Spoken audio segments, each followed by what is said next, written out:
नमस्कार, अद्वैत बेकर्स आणि किचनमध्ये तुमचं स्वागत आहे। आजचा मेनू आहे माझा भाजणीची थालीपीठं। भाजणीच्या थालीपीठासाठी लागणारे साहित्य 2 ते 2.5 वाट्या भाजणी घेतली आहे थालीपीठासाठी।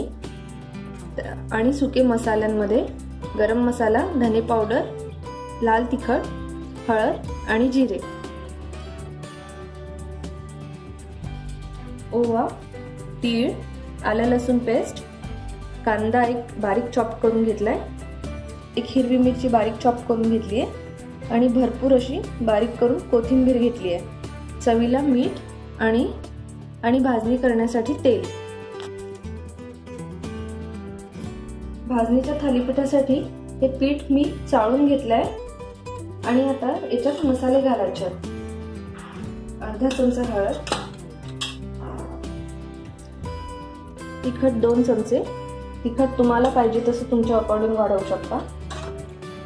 धने पावडर 1.5 चमचा, 1 चमचा गरम मसाला, जिरे, ओवा, 1 टेबलस्पून तीळ,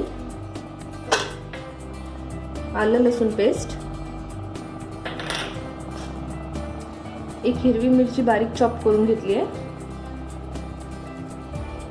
कांदा बारीक चॉप केलेला आहे आणि भरपूर अशी कोथिंबीर। कोथिंबीर भरपूर असली की चव छान लागते। मीठ चवीनुसार,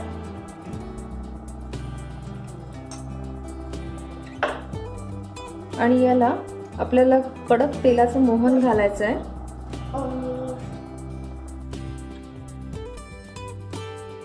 तेल चांगलं मळून झालं की पाण्याने गोळा मळून घ्यायचा आपल्याला।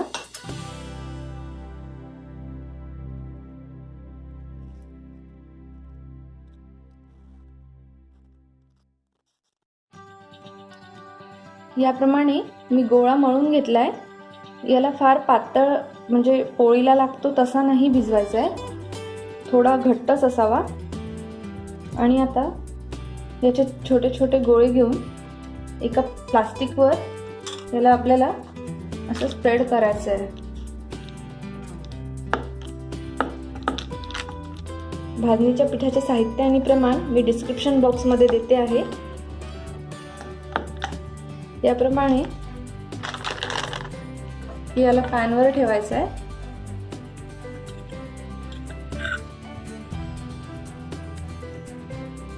आणि थोडंसं तेल घालायचं आहे।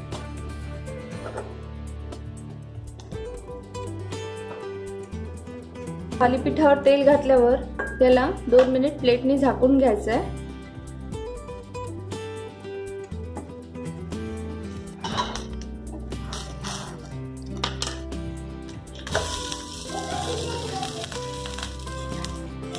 याप्रमाणे फ्लिप करून परत थोडंसं तेल घालून घ्यायचं आहे आणि झाकणी घालायची।